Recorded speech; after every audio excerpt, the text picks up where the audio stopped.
Buat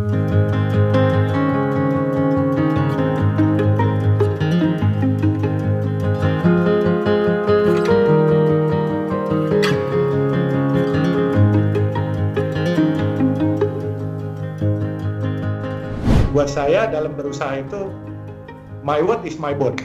Jadi apa yang saya sudah katakan itu merupakan janji saya dan harus saya penuhi. Jangan pernah ingkar janji. Kalaupun janji tidak bisa ditepati, hadapi dan ceritakan masalahnya. Tidak boleh dihindari. Begitu kamu menghindari janji, begitu kamu dusta, seumur hidup kamu nggak akan dipercaya orang. Dan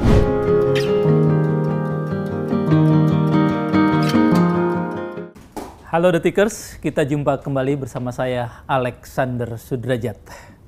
Bila saya sebut nama Alun Yosep, apakah di antara Anda ada yang mengenalnya? Saya yakin tidak. Tetapi bila saya sebut nama Yusuf Hamka, tentu kita semua akan langsung tertuju kepada sosok seorang pebisnis keturunan Tionghoa. Sejak 2 tahun lalu dia merintis program nasi kuning. Dia juga membangun masjid di bawah jembatan tol di kawasan Jakarta Utara dengan arsitektur Tionghoa. Kita sapa langsung Bapak Yusuf Hamka. Assalamualaikum Pak Yusuf Hamka. Salam kenal Pak, saya Alexander Sudrajat dari Detikom. ya, Pak Yusuf, apa kabar? Alhamdulillah baik. Mohon maaf saya mengganggu waktunya. Saya tahu tadi saya hubungi Pak Yusuf sedang meeting katanya nih. Siap, tapi saya break meetingnya buat teman-teman, nggak apa-apa. Oke, siap. Pak Yusuf, boleh tahu nggak, kalau saya lihat di IG-nya kan Bapak ternyata super sibuk juga ya. Selain memimpin rapat, masih suka keliling-keliling nih, keluyuran di tengah pandemi nih. Apa aja kira-kira yang dilakukan nih Pak Yusuf? Ya, saya sebenarnya sudah kurang sibuk di kantor, sehingga banyak waktu luang yang harus saya manfaatkan untuk kemanusiaan dalam keadaan memerangi virus COVID ini kan. Karena kita nggak bisa berdiam diri, kita tidak bisa membiarkan pemerintah jalan sendiri. Pemerintah telah lelah, capek, dan jangan biarkan pemerintah sendiri. Kita yang bisa ya bergandengan tangan rame-rame bantuin pemerintah. Ya pemerintah mungkin nggak perlu dibantu sama kita, tetapi ya yang kecil-kecilnya lah kita ambil porsinya. Pemerintah ngurusin wabahnya, kita ngurusin perutnya. Sebab menurut saya the hungry man will be the angry man. Jadi ini menjadi concern saya, dan saya selalu menyampaikan kepada teman-teman bahwa mari keadaan negara seperti ini, the nation is calling. Nation ini negara membutuhkan kita, dan disinilah kita harus buktikan peran serta kita sebagai warga negara Indonesia. Kita mengaku warga negara Indonesia. Disinilah bumi dipijak, langit dijunjung. Jadi disinilah negara membutuhkan kalian, dan disinilah kalian membuktikan bahwa kalian cinta NKRI, cinta negara Indonesia, cinta rakyat Indonesia. Tidak perlu memandang sukunya, agamanya, siapapun. Ini sesama saudara sebangsa yang menjadi tanggung jawab kita semua. Apa aja Pak Yusuf dalam sebulan, hampir 2 bulan ini yang sudah dilakukan Pak Yusuf Hamka dan teman-teman? Ya, sebenarnya ini berangkat dari program kita yang sudah 2 tahunan lebih. Kita memang bikin program nasi kuning pojok halal yang kita memberikan orang makan dengan harga 3.000, kita jual 3.000 rupiah. Padahal nasi kuning itu kita beli dari warung setempat dengan harga 10.000 rupiah. Dan saya sampaikan kepada teman-teman bahwa kita tidak boleh masak sendiri. Karena kalau masak sendiri, kesian UMKM yang kita di sekitar kita akan mati. Karena mereka mencari nafkah, kita mau sedekah. Jadi kompetisi dengan kita pasti tidak seimbang. Kita mensubsidi, mereka tidak mensubsidi, pasti langganan mereka akan lari kepada kita. Oleh sebab itu tetap kita berdayakan mereka. Kita beli dari warung-warung setempat nasi 10.000, kita jual 3.000, 7.000-nya saya yang top up. Nah, namun demikian saya bilang ini duitnya dari mana? Pertama memang saya ingin duit saya yang keluar kita programkan 1.000 porsi per hari. Dan kita kerja Senin sampai Jumat. Let's say dalam 1 tahun 250 hari kerja kita kerjakan. Kalau 1.000 porsi per hari, berarti 1 hari 7 juta saya dengan 1.000 porsi. Saya subsidi. Sehingga 250 porsi menjadi 1.750.000.000. Saya anggarkan 2 miliar per tahun. Saya bilang insya Allah 10 tahun saya masih sanggup lah untuk bersedekah buat saudara-saudara kita kaum duafa dan fakir miskin itu. Tetapi alhamdulillah sampai hari ini, believe it or not, saya cuman baru keluar uang cuman 100 juta kali. Sudah 2 tahun setengah. Nah inilah saya bilang. Terus itu dari mana? Dari tambahannya dari mana tuh? Nah itulah. Waktu almarhum Buya Hamka waktu masih hidup, dia selalu bilang sama saya, nah, kalau kamu fastabiqul khairat, berbuat baik di jalan Allah, pasti Allah carikan duitnya. Saya sempat tidak percaya, saya bilang bagaimana Allah mau cariin duitnya. Tetapi seiring berjalannya waktu saya buka nasi kuning, saya pun juga tidak ingin dipublikasi karena memang niatan umur saya 60 tahun hari itu, saya habis ulang tahun, saya ingin berbagi kepada saudara-saudara kita karena dulu berbaginya adalah waktu bulan Ramadan saja, saya beri makanan gratis. Tetapi sekarang setiap hari saya mau berbagi, saya bicara sama teman-teman rekan kerja saya di kantor, saya bilang saya mau berbagi setiap hari. Kenapa? Karena Allah memberi saya setiap hari kenikmatan.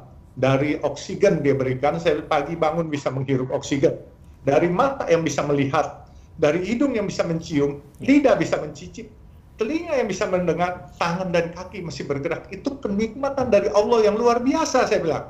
Sehingga saya bilang, saya kepengen setiap hari. Lalu teman saya bilang, Pak, setiap hari nggak bisa kali. Kenapa? Sabtu Minggu kita perlu libur sama keluarga. Oke, kita bikin Senin sampai Jumat, saya bilang. Nah, ternyata program ini sudah 2 tahun setengah. Nah, kemudian datanglah teman-teman donatur.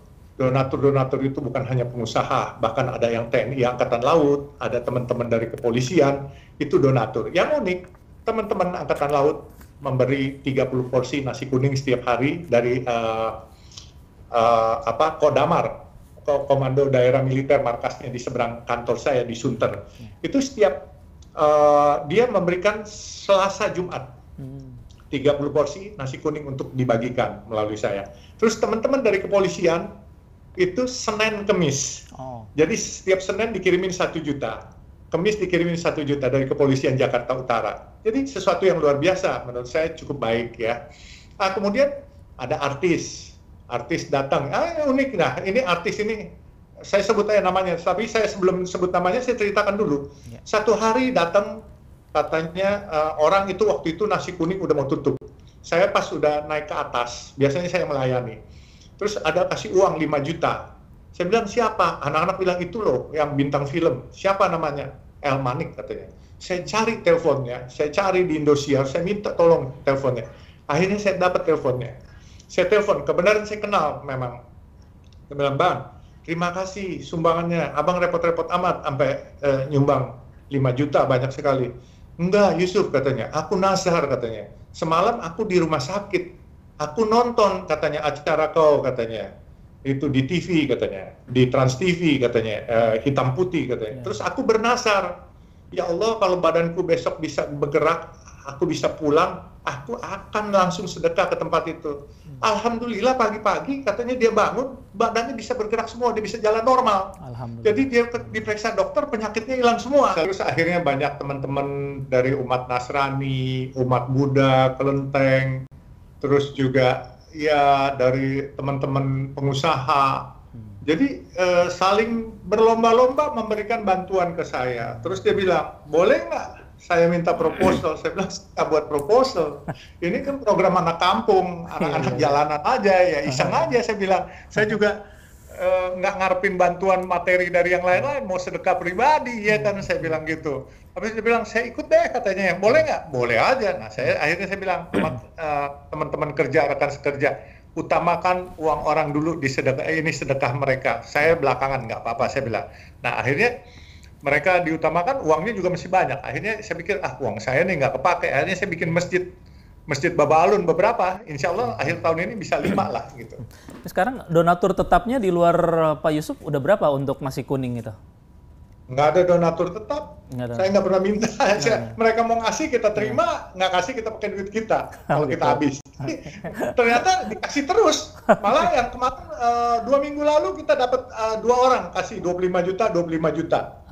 Ya kan? Bahkan saya kaget dari perusahaan semen terbesar saya pikir di Jakarta ngirimin saya 250 juta. Saya bilang buat apa ini? Saya pikir bukan buat nasi kuning, banyak amat gitu. Enggak, ada bilang buat nasi kuning. Ya saya terima juga, alhamdulillah saya bilang. Dulu nyari duit sejuta aja susah, ada yang nganterin 250 juta. Luar biasa kan? Gitu. Pak Yusuf, saya mau balik sedikit. Tadi saya terkesan dengan kalimat Pak Yusuf, hungry man bisa menyebabkan jadi berubah angry man. Ini kalimat ini dapat di mana? Pengalaman pribadi Pak Yusuf? Atau gimana Pak Yusuf? Ada semacam pengalaman trauma di masa lalu atau gimana Pak? Yes. Saya mengalami banyak masalah dari waktu saya muda. Saya melihat keadaan tahun 74, yaitu malari. Ya, terus tahun 82 peristiwa lapangan Banteng. Oh, itu pas pemilu ya Pak ya? Iya, itu pemilu, pas pemilu. Ya. Kemudian 84 ada juga. beberapa tahun 86, 87 saya ada lihat. Terus kemudian yang paling tegas adalah 98 itu peristiwa Mei. Bapak ikut jadi korban? Saya nggak jadi korban. Bahkan saya dilindungi oleh warga sekitar saya yang tidak boleh saya keluar dari rumah malah. Bukan dikurung, bukan di lockdown, tapi dia sayang sama saya. Dia bilang, Pak Haji jangan keluar. Saya bilang, saya harus ikut jaga malam, saya bilang. Ini kan banyak masa-masa di luar. Jangan Pak Haji tidur aja, pikirin yang gede-gede. Kalau ada orang masuk, orang luar sini kita yang tebas, katanya. Itu orang-orang kampung pakai sarungan semua, pada bawa golok semua. Jadi saya nggak dikasih keluar. Dan memang agak unik. Saya masih ada saksi dari saya itu, luar biasa. Waktu peristiwa 98, tapi itu bukan 98 Mei, itu sekitar Oktober kalau nggak salah peristiwa Ketapang. Oh iya, awal cikal bakalnya kerusuhan antar etnis ya, di berbagai kota, yang di Ambon segala macam ya. Itu situ ya. Jadi saya keluar dari rumah dengan teman saya, namanya Charles ya. Saya naik mobil, saya bilang di Ketapang ada kerusuhan, yuk kita lihat, saya bilang. Begitu saya naik mobil, saya tinggal waktu itu di pintu besi 1, lewat jalan Lauce saya. Begitu lewat di Lauce, mendadak itu kan kaca mobil terang. Semua ada yang lihat saya di situ, langsung teriak sama temannya di sono, palangin kursi yang di warung Tegal tuh. Itu teman saya sampai kencing di mobil saya itu. Saking ketakutan, dia pikir apa. Terus saya buka kaca, begitu dipalangin saya buka kaca. Kenapa, saya bilang, Bang Haji, di sana ada kerusuhan. Dan di sana kita nggak kenal semua. Bang Haji nggak boleh keluar, ntar Bang Haji kenapa-napa. Enggak, saya mau lihat. Jangan, Bang Haji pulang. Tutup pintunya, kata mereka semua. Jadi saya nggak dikasih keluar sama mereka. Akhirnya saya pulang, balik mobil lagi. Saya naik motor. Tapi saya nggak bisa lewat situ lagi, karena dijaga. Akhirnya saya lewat Gunung Sari. Saya lihat Gunung Sari, itu toko buah, itu di pinggir Gunung Sari, sedang dijarah-jarahin juga di sana. Saya lihat semua keadaan.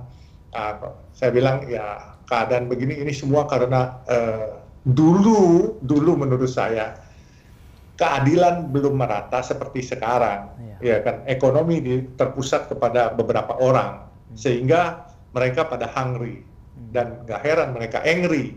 Jadi makanya saya lihat problem-problem kita selama ini, kalau perutnya kenyang, hatinya tenang dan tidurnya juga kenyang dan suasananya pasti senang. Tapi when they hungry and they will be angry. Itu makanya saya bilang sama teman-teman, kemarin saya ketemu Ketua Umum Kadin juga waktu di rumah sakit lapangan. Saya bilang, Ketua Umum Kadin tolong sampaikan Kadinda itu di setiap kelurahan atau kecamatan dibuat dapur umum. Biayanya jangan dibebankan ke pemerintah, kalau bisa mereka pengusaha swasta urunan. 5 orang, 10 orang ngumpulin, ada yang ngumpulin beras, ada lauk pauk atau apa, kalau bisa jangan ngumpulin duit, mereka kirim beras gantian gitu kan, setiap hari berapa karung gitu, dan radius 100 sampai 500 meter daerah rumah mereka yang banyak saudara kita termarginalkan, itu yang diprioritaskan, karena mereka pasti terkena dampak yang luar biasa, dan kalau mereka tidak bisa makan, saya bilang pasti akan berdampak kepada gangguan Kamtibmas. Nah ini lebih repot kalau mereka mencuri, membegal, menjarah, itu kan kita hindari. Cost-nya lebih kecil dengan kita buka dapur umum. Dapur umum kita bagi-bagi. Kalau mereka dapur umum masak sendiri, satu kali makan paling 5.000, ya kan? Cukup nasi, telur, lauk, cukuplah bagi-bagi. Mungkin kerjasama dengan TNI Angkatan Darat, Angkatan Laut, atau BRIMOB gitu ya. Dapurnya pinjam dari mereka atau yang masaknya mereka supaya tertib semuanya. Jadi kalau satu hari dalam satu komunitas kelurahan atau kecamatan, bantu deh 100 orang, pagi, siang 100, sore 100, 300. Andai kata cuma 5.000, ya kan, 300 cuma 1,5 juta. 1,5 juta kita hadapin selama 1 bulan, 45 juta. Ya kan, kalau 3 bulan ini kita asumsikan, cuma 135 juta. Kalau ada 10 pengusaha, seorang 13,5 juta, saya rasa lebih dari cukup lah. 13,5 juta untuk negara tercinta ini, untuk rakyat tercinta ini, saya pikir kecil lah buat pengusaha-pengusaha. Toh multiplier efeknya mereka juga yang mendapatkan. Kalau kalian sekarang menuntut aparat keamanan menjaga, seolah-olah bilangnya masa bodoh kita udah bayar pajak, berarti kalian tuh bodoh, kurang cerdas. Aparat kita ini kan terbatas. Kita harus mengamankan diri, lingkungan kita sendiri dulu. Ya kan, aparat itu kan tugasnya banyak. Jadi jangan mentang-mentang pemerintah pusat, provinsi udah ada bansos ini, bansos itu, terus selesai persoalan. Enggak ya, semuanya masyarakat juga harus ikut. Itu yang terjangkau sama pemerintah pusat, pemerintah daerah, sampai sejauh mana sih? Yang kita tahu kan tetangga kita sendiri. Mereka kan datanya juga kadang-kala nggak lengkap. Kita juga nggak usah salahin pemerintah lah. Dalam hal ini kita tanggung jawab masing-masing, tanggung jawab sosial kita terhadap lingkungan kita. Radius 100 meter sampai 500 meter itu tanggung jawab kita. Karena keamanan itu adalah, menurut saya, keamanan itu juga harus gotong royong. Jangan semua serahkan kepada pemerintah. Kalau pemerintah sekarang ini bukan pemerintah nggak mau kan, tetapi keteteran pemerintah juga ngurusin wabah. Ini berapa, satu hari bisa puluhan yang mati kena wabah ini, dan ini serius loh. Kalau nggak serius, pemerintah nggak akan lockdown begini. Jadi kita jangan main-main. Dan pada satu saat, kalau kita tidak mau membantu, bila terjadi gangguan Kamtibmas, yang rugi kita dulu. Iya kan? Tetangga kita semua rugi semuanya. Makanya sama-sama bergandengan tangan, bantu ringankan beban pemerintah dengan kita bikin pengamanan swadaya masing-masing di sekitar kita. Pengamanannya bukan pakai fisik, bukan pakai bedil, bukan pakai bambu runcing, tapi pakai perut makanan. Perut itu ya. pakai makanan. Ya sentuh hatinya, kasih makannya, supaya kalau mereka perutnya kenyang, hatinya tenang. Ya kan, suasananya senang. Aduh, tidur kenyang, udah semuanya enak deh. Pak Yusuf, tadi Pak Yusuf sempat menyinggung soal rumah sakit lapangannya. Itu di mana Pak Yusuf? Kapan dibangun dan memang untuk disiapkan khusus untuk COVID-19 ini? Yes, jadi begini, itu Pak TW, dia memang... Pak TW itu Pak Tommy Winata ya? Tommy Winata, dia itu sahabat saya dari saya muda lah, dari belasan tahun kita berteman. Teman Badung lagi bareng.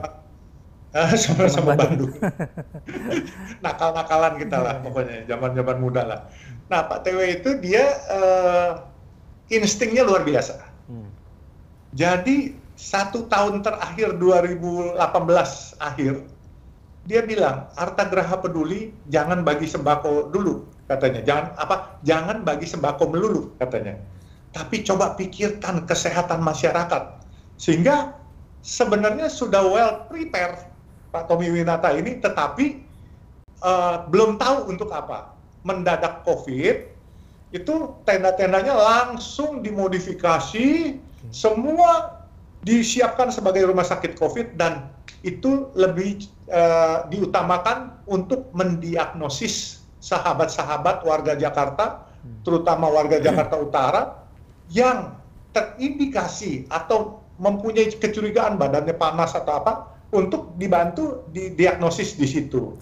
Jadi ya, menurut saya luar biasa keberadaan rumah sakit itu. Jadi ada ruang operasinya, ada ventilatornya, dan itu lengkap sekali dan cukup cepat dibuat. Dan saya tanya, kenapa harus pakai di tenda? Saya sempat berargumentasi, sama Pak TW, dia kan gedungnya banyak, kenapa aja nggak bikin rumah sakit? Dia bilang begini, kalau tempat sudah kena virus corona ini, itu tidak bisa disemprot dengan disinfektan aja. Kalau udah rumah sakit corona, itu nggak bisa pakai disinfektan katanya. Itu harus dibakar baru hilang katanya.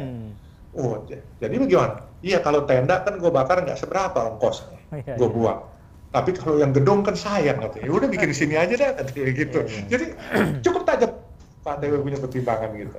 Itu kelengkapannya tadi Bapak sebutkan ada ventilator. Terus tempat tidur nampung berapa, Pak? Dokternya berapa, perawat berapa? Dokter mungkin ada 50-an, tapi tempat tidur mungkin ada bisa 150. Dan yang luar biasa ada alat ronsen, kamar bedah semua. Dan itu semua pakai tenda, Pak. Jadi ventilatornya ada kali 40-an gitu. Jadi siap semua di sana dan Pak TW bilang, ini kita siapkan untuk warga Jakarta. Dan saya bilang, selain itu apa? Pak TW bilang, mudah-mudahan kita buat duluan, kita peloporin, biar teman-teman pengusaha pada ngeliat, terinspirasi, di mall-mallnya dia, di lapangan parkirnya kayak, dia pada bikin kayak begitu. Atau di kompleks perumahannya bikin tenda-tenda begitu. Kalau perlu Pak TW nyumbangin tendanya. Ya, dia bilang gitu. Luar biasa, saya bilang, saya juga ikut deh, kalau ada yang mau bikin di kompleks perumahannya atau apa, tendanya saya yang sumbangin deh. Nah, alat rumah sakitnya mereka sendiri deh gitu. Jadi silakan kalau teman-teman ada yang mau bikin, kita bantuin gitu tendanya semua. Tendanya itu lebih bagus dari tenda-tenda biasa Pak, itu kayak tenda-tenda TNI Pak, luar biasa itu bagusnya. Pakai AC semua Pak di dalam tenda. Enak ya. Padahal di pinggir jalan tol ya itu ya? Iya, di pinggir jalan tol itu. Di lapangan bekas lapangan helikopternya Pak TW. Helipad. Dan itu masyarakat ke sana free ya Pak ya? Yang kaya harus subsidi silang Pak. Yang nggak punya duit free. Gitu. Iya. Jadi kalau operasian dokternya, waduh cukup banyak Pak itu. Jadi suster perawatnya juga cukup banyak. Memang ya kalau buat ini ya Pak TW sih menurut saya ya saya angkat topi lah. Luar biasa lah ini. Ya buat aksi sosial seperti ini. Nah Pak, selain itu, ini akibat dari COVID-19 ini kan orang jadi pada mendadak jadi penganggur itu kan. Bukan hitungannya udah bukan puluhan ribu, tapi mungkin udah sampai jutaan Pak ya. Orang yang kena PHK ini. Dari Pak Yusuf dan teman-teman ada rencana plan ke depan untuk membantu pemerintah juga mengurangi pengangguran lewat jalur bisnis atau proyek-proyek Pak Yusuf? Seperti apa? Gini, insya Allah saya juga sudah bicara dengan beberapa kementerian bahwa proyek-proyek yang strategis yang bisa padat karya, saya juga sudah minta kalau bisa dipercepat surat izinnya, karena kita ada proyek satu di Jakarta, satu di Bandung. Jadi saya bilang kalau dua-duanya bisa dikasih izinnya, kita bisa segera kerja, dan itu kurang lebih bisa 8.000 orang, 2 proyek itu kita bisa terima padat karya.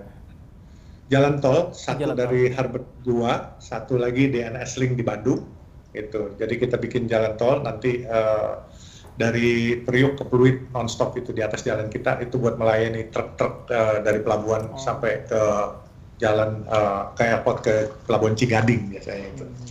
Nah, yang di Bandung kita mengurai kemacetan kota Bandung, dari Pasir Koja menembus Gatot Subroto, Soekarno-Hatta, WR Supratman sampai Pasopati. Jadi insya Allah kita bisa bantu masyarakat Bandung untuk mengurai kemacetannya lah. Gitu. Itu kalau targetnya mulai kapan proyek ini berjalan? Istilahnya apa ya? Tiang panjang pertama kali ya? Iya, begitu izinnya keluar, kita langsung kerja karena kita memang sudah siap segala semua, dari segi finansial siap, dari segi kontraktor-kontraktor yang kita pilih juga siap, tenaga ahlinya kita udah siap, bahkan udah hampir 2 tahun kita tenaga ahli kita udah persiapkan, cuman izinnya ya sedang dalam proses lah kita. Nah, tapi di tengah ekonomi yang lesu gini kan bank-bank juga pada mengetatkan pemberian kreditnya juga tuh mungkin Pak Yusuf ya. Nah ini membiayainya gimana Pak Yusuf? 2 proyek ini pasti kalau yang namanya jalan tuh puluhan triliun, belasan triliun kali ya? Gede banget itu kan? 22,5 triliun proyek kita. Nah. Jadi memang kalau kita mengharapkan dari bank-bank, keadaan saat ini memang agak berat. Ya. Tetapi kita percaya bahwa kontraktor-kontraktor yang ada BUMN itu kita dikasih turnkey project. Mereka buat dulu, nanti bayarnya belakangan. Terus kedua, kita dari segi equity juga masih ada. Dan ketiga, kita siasati dengan kita, karena proyek kita bagus, kita bisa mengharap bahwa ini mungkin tahun ini selesai, tahun depan kita bisa jual obligasi atau bond kita keluarkan untuk mencari dana dari luar negeri gitu. Oke. Harus optimis, Mas. Siap. Pak Yusuf, saya mau keluar dari isu pandemi. Saya pengen kilas balik ke masa lalu Pak Yusuf. Ini kan seperti saya dibilang tadi, ini ada orang sipit kok namanya pakai embel-embel nama ulama besar. Buya Hamka gitu kan. Boleh diceritain lagi nggak Pak Yusuf, gimana cerita asal-usulnya dapat nama itu dan perkenalan dengan Pak Buya Hamka, ulama besar kita itu? Ya, saya merasa bahwa semua ini gerak Allah ya, gerak Tuhan semuanya. Saya juga nggak bermimpi bisa dapat nama Hamka, bisa dikasih untuk dipakai di saya. Jadi begini, awalnya saya kepengen masuk Islam. Saya lihat di salah satu majalah bahwa ada orang masuk Islam di Masjid Agung Al-Azhar. Saya datangin ke sana, saya ketemu sekretariat Masjid Agung Al-Azhar, sekretarisnya namanya Ustadz Zaini hari itu. Maaf, itu tahun berapa Pak? Which is tahun 81. 81. Tahun 81. Jadi 40 tahun lalu ya, kira-kira ya. 81? Iya, 40 tahun lalu gitu. Ya. Jadi saya bilang, Ustadz, saya mau tanya syarat-syarat masuk Islam apa gitu. Terus mendadak dia bilang tunggu sebentar. Nggak taunya saya disuruh tunggu, dibawa saya ke seberang Jalan Raden Patah 3 itu hari itu nomor 1. Rupanya itu rumahnya almarhum Buya Hamka. Saya dipertemukan itu habis sholat dohur kayaknya ya. Terus ketemu Buya. Terus ditanya, mau apa nak? Katanya, saya mau masuk Islam. Saya mau belajar dulu. Dia kaget, mau masuk Islam. Emang udah niat? Sudah sih. Cuman saya nggak bisa baca. Enggak, kalau udah niat masuk Islam harus hari ini katanya. Saya masih bilang sama almarhum, loh, kok harus maksa hari ini sih? Jangan main paksa dong. Saya masih kaget gitu kan. Terus almarhum bilang, nah bukan saya memaksa, tapi ada aturan. Barang siapa yang mau masuk Islam, katanya, itu aturannya, kalau saya tunda sampai besok, kalau dia sudah mau, saya harus Islamkan segera. Kenapa? Nanti kalau dia ditunda besok, terus dia meninggal bukan dalam keadaan Islam, dosanya di saya, kata Buya Hamka. Oh, saya mengerti. Cuman saya bilang, saya masih bargaining sama Buya. Besok aja lah Buya, saya bilang, saya belajar dulu, tulisin aja, saya bilang bahasa Indonesianya, syahadatnya. Nggak bisa, kamu saya bimbing, ikutin aja saya bicara apa. Akhirnya saya baca 2 kalimat syahadat, ya kan. Jadi Buya bimbing, terus mendadak Buya bilang, hari ini engkau sudah muslim, tinggal belajar sholatnya atau apa semua. Oke, dikasih surat pengislamannya. Sudah, saya waktu itu karena saya pengurus Kadin, waktu itu ketua Departemen Kehutanan Kadin Jaya, saya dapat slot untuk ikut penataran P4 di BP7 tingkat nasional. Itu di Deplus itu. Nah, saya lagi hari itu hari Senin. Saya lagi sekolah di situ, ikut penataran, mendadak saya dapat telepon ke kantor saya. Waktu itu handphone masih belum, cuma ada telepon yang oranye dulu di mobil. Jadi katanya dipanggil, suruh datang ke tempat Buya hari Senin itu. Saya terus datang. Selasa pagi-pagi sebelum saya pergi penataran, saya datang ke tempat Buya. Saya bilang, Buya kenapa? Dia bilang, besok hari Kamis aku bikin syukuran, katanya. Kau datang ya, syukuran. Apa Buya? Udah kau datang, syukuran kau masuk Islam, katanya. Lah, saya bilang buat apa disyukurkan begini? Enggak, nanti pokoknya kau datang, katanya. Datanglah saya hari Kamis malam itu, malam Jumat. Saya pun pikir syukuran biasa, tapi namun entah kenapa hari itu saya kaget juga. Waktu Buya Hamka memanggil saya ke depan, Dan dia bilang, ini cincin buat kamu, katanya. Saya masih ada cincinnya, cincinnya warna biru, di situ Profesor Dr. Hamka. Kamu pakai ya, katanya. Dan hari ini engkau saya angkat menjadi anak ideologis saya. Dan engkau harus berdakwah di teman-teman Tionghoamu dan ajak mereka berlomba-lomba kembali ke agama leluhurnya. Dulu agama leluhurnya adalah sebenarnya Islam, tapi karena dulu di Tiongkok mungkin atau apa, itu ada komunis, jadi agama semua tidak dibolehkan. Jadi itulah pesan beliau. Akhirnya ya, saya tugasnya adalah memberikan syiar Islam kepada teman-teman Tionghoa dan mengharumkan nama Islam. Itu kerjaan saya sampai hari ini. Gitu. Jadi pas di syukuran itu atau pas waktu membaca syahadat langsung diberi nama menjadi Yusuf Hamka itu?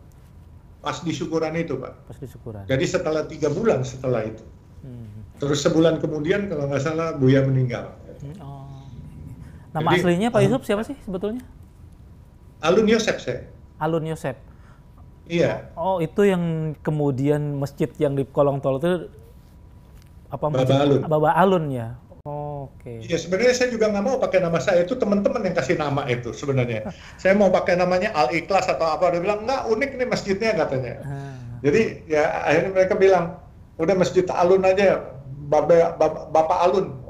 Terus karena saya sipit ya, saya keturunan Tionghoa, mereka pakai Baba Alun. Ya udahlah, saya mah apa aja lah semua, saya bilang nggak ada masalah. Apa itu yang di Cilandak juga punya Pak Yusuf, yang di dekat High Scope itu ya? Alhamdulillah. Iya, alhamdulillah. Jadi ada 3 sudah. Okay. Yang kedua itu di depan pintu Ancol, pintu masuk Ancol, pintu Karnaval. Itu adalah sumbangan dari AGP, Arta Graha Peduli. Pak TW yang nyumbang semua itu di situ. Nah, tapi namanya tetap nama Baba Alun.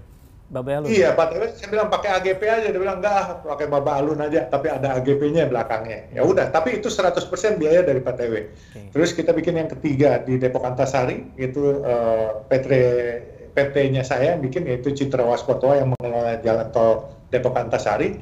Kemudian saya sudah bikin yang keempat di depan pintu Sentul Bogor. Itu juga jalan tol kita, di situ ada saham di sana, kita bikin. Terus seberangnya saya mau bikin juga karena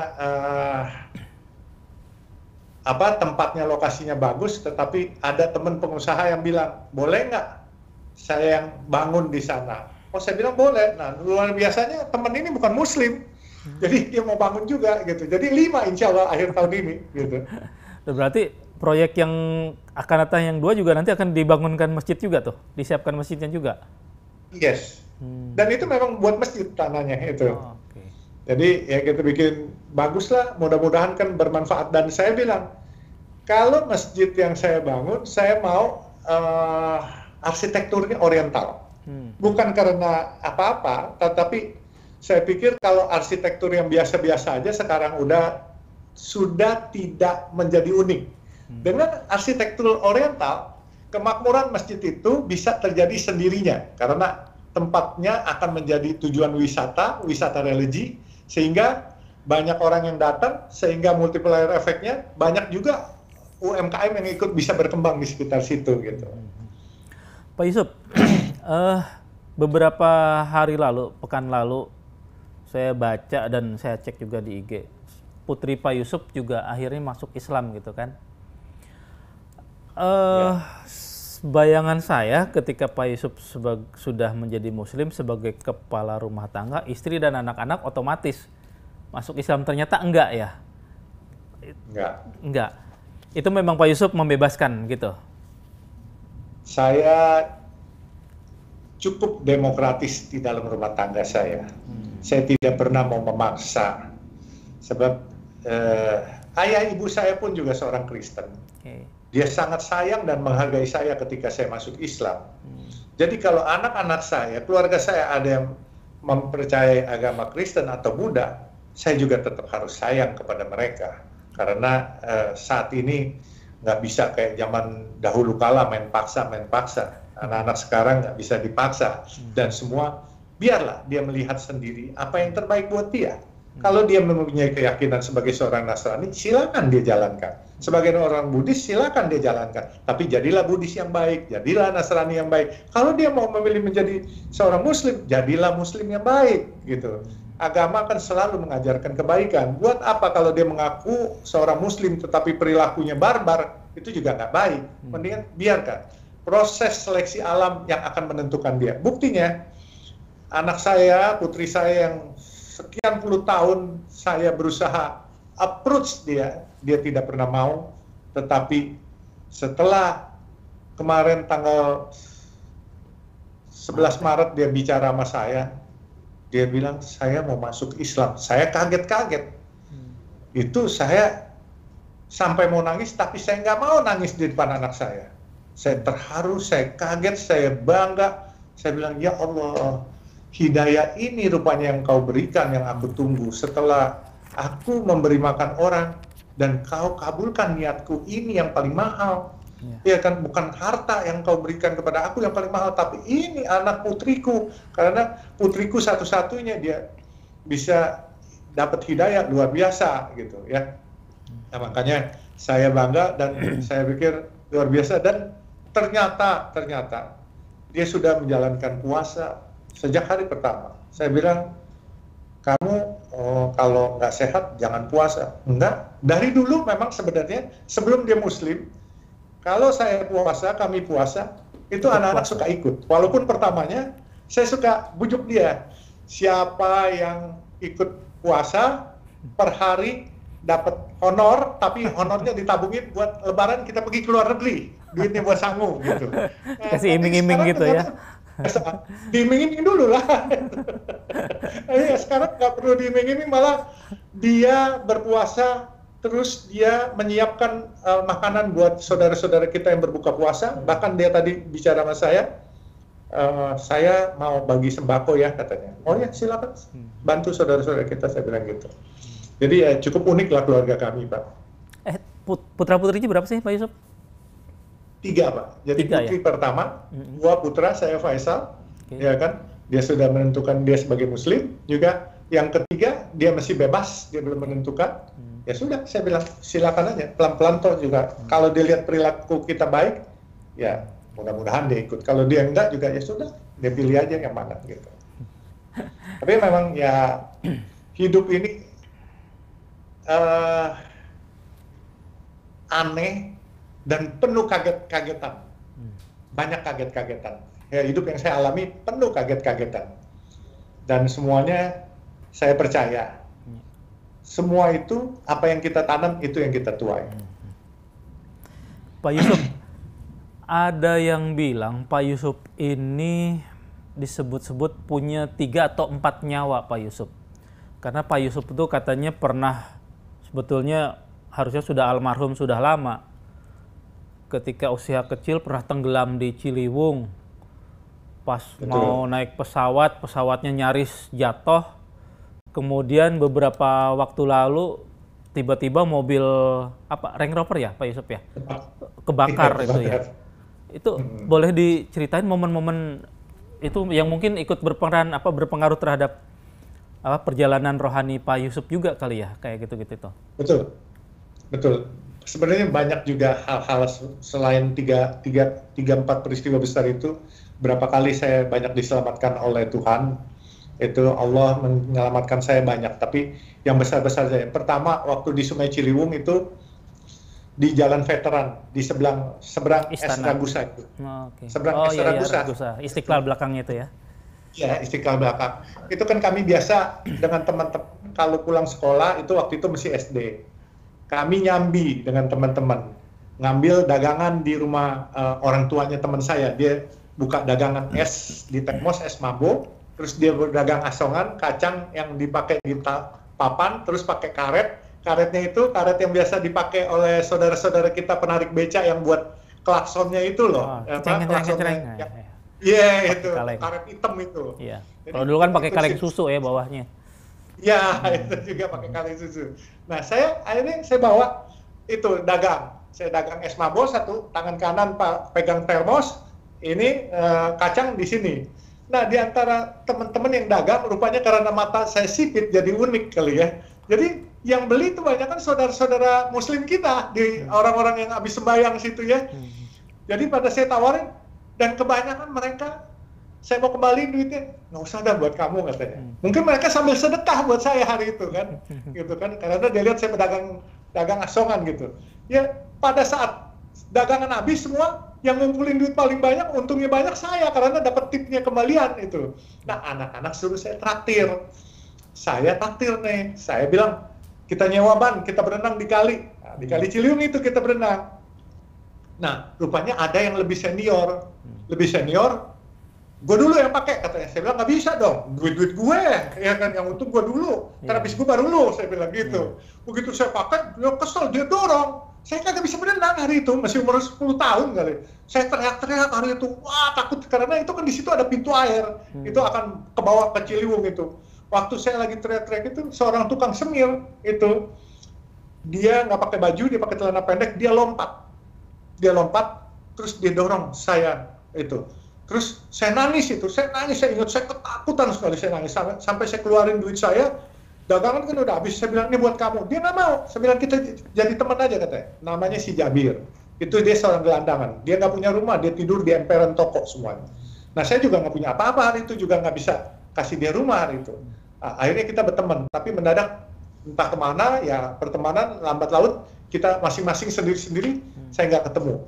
Nah sedih kala saya agak mendingan hidupnya, saya cari dia, tapi nggak ketemu sampai hari ini. Namanya si Jabir, saya ingat. Jabir. Itu yang pertama. Yang kedua, yang gede aja lah ya. Itu naik pesawat terbang. Itu 3-4 tahun lalu saya naik pesawat terbang. Itu pesawat pribadi sebenarnya. Ini dasar ya anak kampung juga sih saya.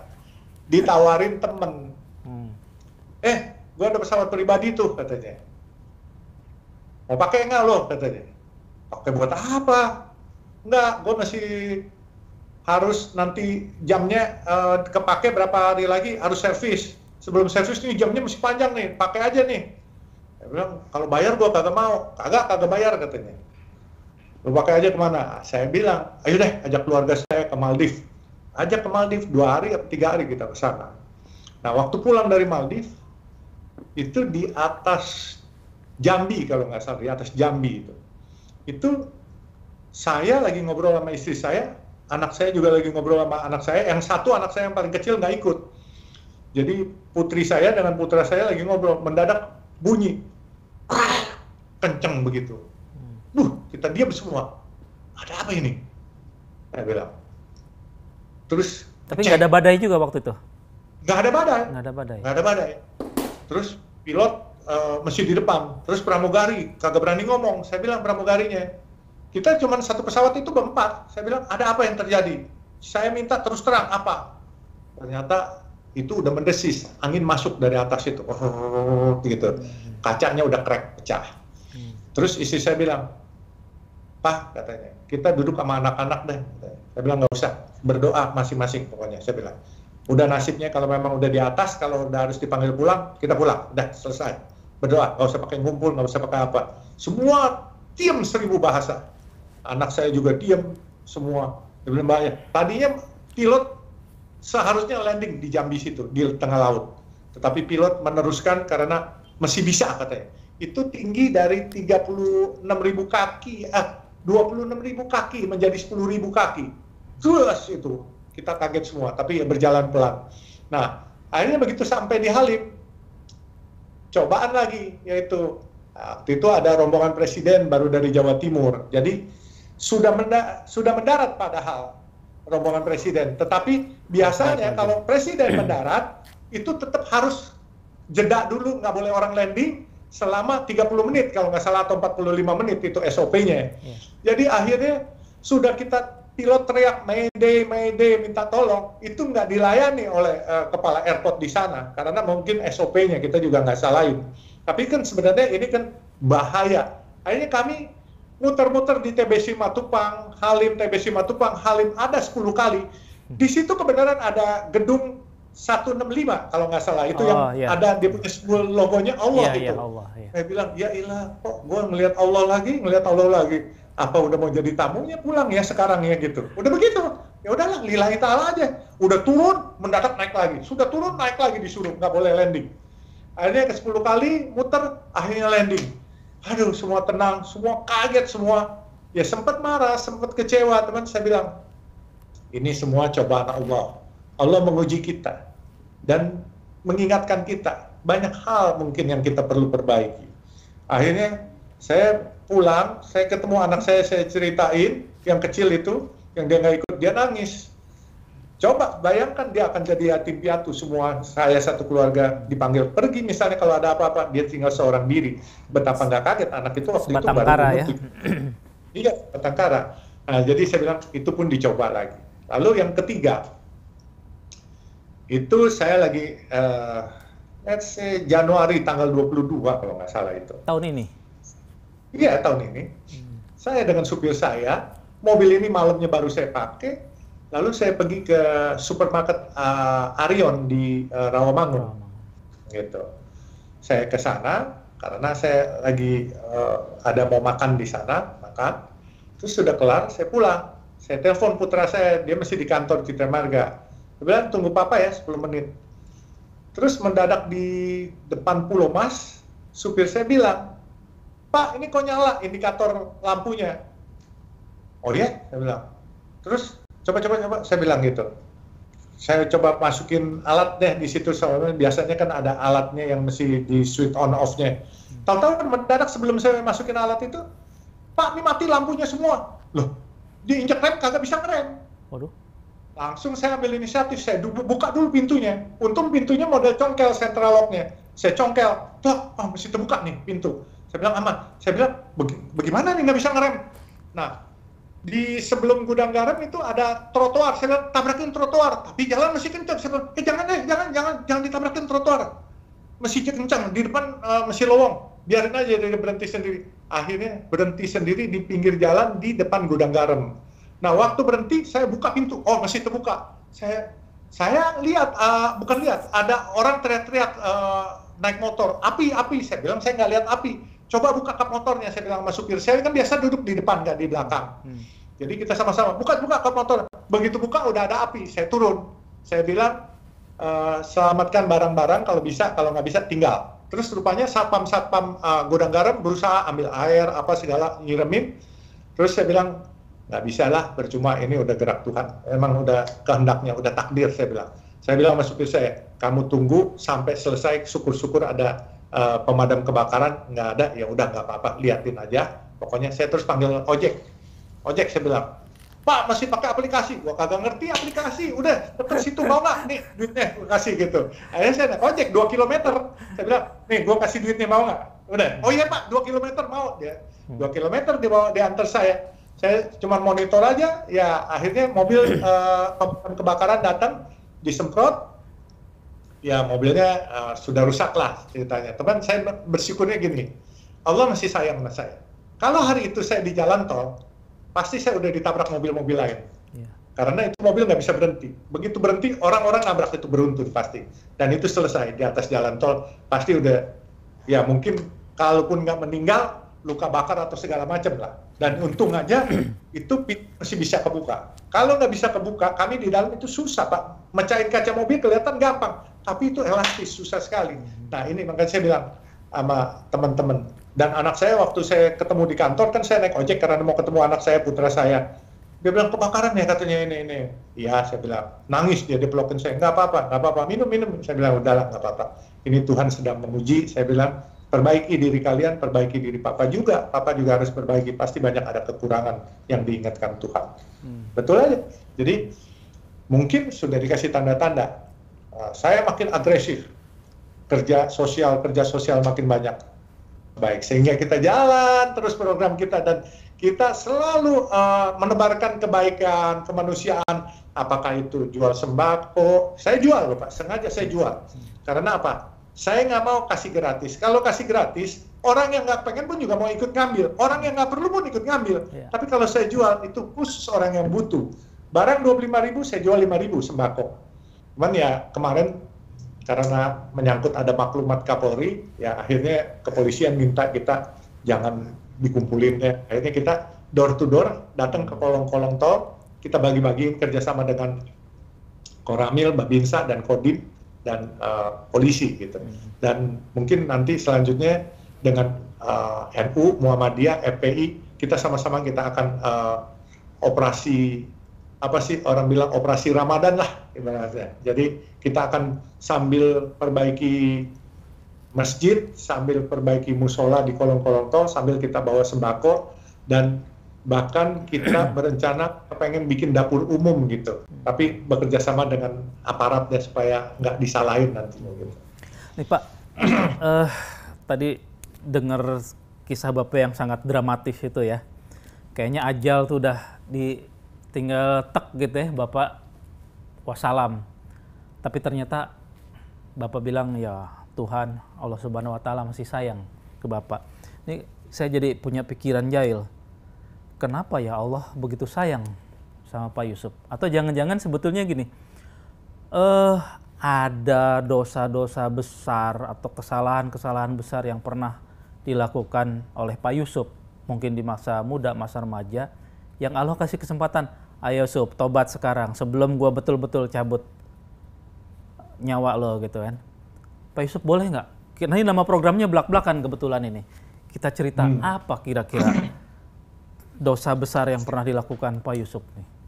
Masuk akal juga sih ya. Masuk akal juga sih. Menurut saya sih masuk akal juga. Saya memang banyak dosanya sih. Dosa besar kecil juga banyak kali ya, nggak kehitung kali. Semua manusia banyak dosanya. Saya nggak munafik, cuman dosa besar, bunuh orang nggak pernah, nipu orang nggak pernah. Apa ya yang besar ya? Ya mungkin kalau waktu dagang kali ya, mungkin kita bohong-bohongin orang, tapi bukan nipu, bohong-bohongin orang. Misalnya harga 1.000, kita bilang nih gue belinya 1.200, ya namanya pedagang kali ya. Jadi mungkin kalau itu dianggap dosa juga ya. Tapi saya nggak pernah sih ya, maksudnya dibilang dosa ya, kadang-kala ya dulu waktu kecil suka nyuriin duitnya ibu saya buat beli makanan sarapan pagi sih. Paling dosanya itu aja kali. Saya jadi kadang-kala kalau nggak ke kantongnya ayah saya, dompetnya saya ambil buat tambahan jajanan, dompetnya ibu saya paling, itu doang. Pak Yusuf, terakhir Pak Yusuf. Ini saya jujur penasaran banget sama seorang Yusuf Hamka. Karena saya lihat katanya sih sekolahnya ini nggak pernah selesai. Boleh dibilang nggak pernah punya ijazah formal gitu kan. Tapi kira-kira apa Pak Yusuf yang mungkin bisa di-share ke para pembaca Detikcom sehingga seorang Yusuf Hamka ini bisa punya teman tokoh-tokoh besar? Saya tahu Pak Yusuf juga dulu pernah dekat dengan keluarga Cendana, sekarang dengan Pak Tommy Winata, dekat dengan jenderal ini, jenderal itu. Ini apa nih resepnya Pak Yusuf? Semua ya tentunya kalau karunia Allah pasti itu ada ya. Yang saya selalu tekankan bahwa manusia itu harus punya mimpi. Tapi jangan biarkan mimpi itu, tapi realisasikan mimpi itu menjadi kenyataan. Nah, saya dari muda saya bermimpi. Bermimpi saya nggak pernah kepengen jadi pejabat atau jadi birokrat, enggak. Saya selalu bermimpi menjadi pengusaha. Itu saya punya mimpi. Tapi dalam merealisasikan mimpi saya tentu perlu proses. Sehingga di kala waktu saya sekolah, saya juga bukan orang yang kutu buku yang belajar. Ya, tetapi di kala saya belajar, saya cepat sekali hafalan saya di luar kepala semuanya. Tetapi saya nggak suka pakai itu. Saya misalnya umur 15, teman saya rata-rata umur 30, saya nggak mau bermain dengan yang seumur. Dan saya bermain dengan yang umur 30, walaupun dia supir, dia marketing, saya berteman, paling tidak kan jam terbang dia lebih banyak daripada saya. Nah, saya selalu menggali, mendengar apa yang dia ngomong. Terus, saya banyak belajar, dan di situ teman-teman bilang, harus hormat kepada ibu bapakmu, terutama ibumu katanya.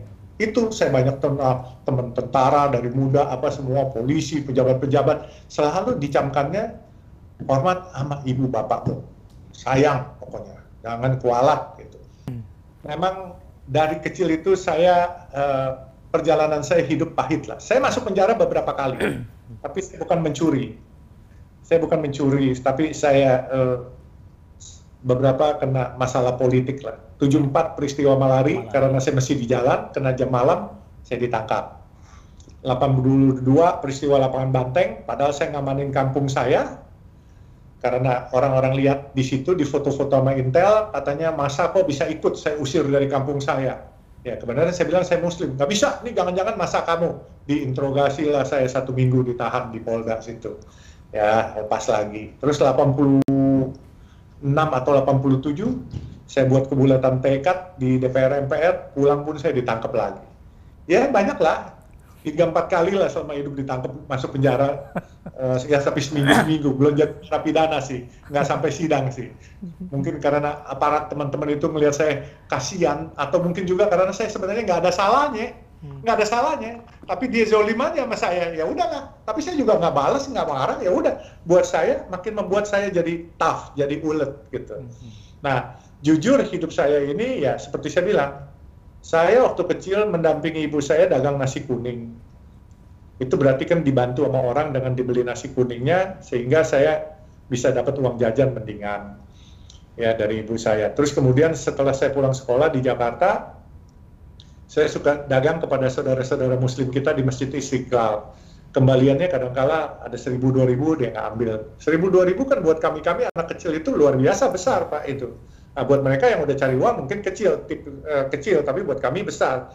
Jadi hidup saya ini karena belas kasihanan orang dulunya. Jadi sekarang ini, apalagi saya udah jadi begini, pasti Allah menitipkan saya sesuatu. Saya juga harus kasihan sama orang, kasihan sama saudara-saudara kita. Dan kasihan kita bukan kepengen dipuji, bukan. Karena ingin mengembalikan. Pak, saya bilangin, mungkin ada rahasia Tuhan yang kita nggak pernah tahu. Kalau nyari duit tuh masuknya tuh kita nggak pernah hitung, gampang sekali. Terus kalau kita mau sedekah, mau buang duit, susah sekali mendapatkan tempat-tempat yang tepat. Kadang-kala kalau mau buang ke tempat yang tidak tepat, itu banyak sekali bisa.